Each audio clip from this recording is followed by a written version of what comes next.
I not only co-sponsored, spoke for, and voted for an amendment to the federal Constitution mandating a balanced budget for the federal government.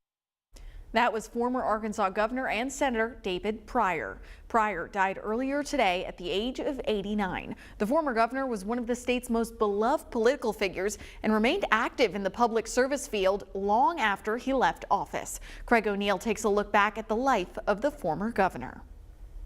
Here we go. David Pryor cut a lot of ribbons in his 36-year career, and he saw a lot of balloons and heard a lot of cheers.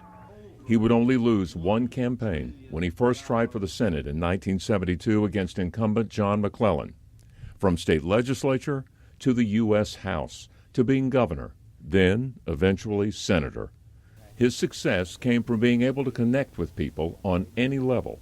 They were more than voters, they were family. That's why so many people called her Mama. He spoke to all ages. He promoted progressive social reforms, but mixed that with a fiscal conservatism that made him almost sound Republican. I not only co-sponsored, spoke for, and voted for an amendment to the federal Constitution mandating a balanced budget for the federal government. In addition to his winning formula, he was also a fierce competitor when it came to campaigning. And exactly why Mr. Bethune chose that issue to try to reduce the deficit, I don't know. And he had the ability to laugh at himself, rare for a politician. Like showing a journalism class a copy of the Ouachita County Citizen, a newspaper that went out of business when he was their 24-year-old editor. Many historians and pundits consider him to be Arkansas's most popular politician of all time. But not everybody loved him. You've been totally irresponsible. You cannot spend more than you take in.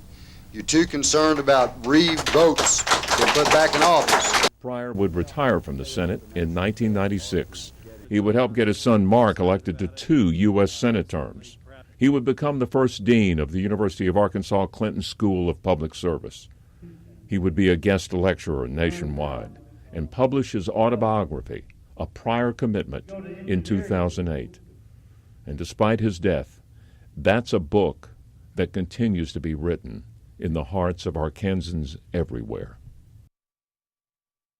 And that was Craig O'Neill reporting. Lots of people are responding to Pryor's death, including Governor Sarah Huckabee Sanders. In a statement on social media, she mentioned that her family is mourning his death. She goes on to talk about how they were honored by having Governor Pryor join her for her inaugural address. And former President and Arkansas Governor Bill Clinton also releasing a statement on social media earlier today, talking about how Governor Pryor was able to make politics personal, along with being very honest and full of common sense. You can head over to our website right now for more about David Pryor and his legacy.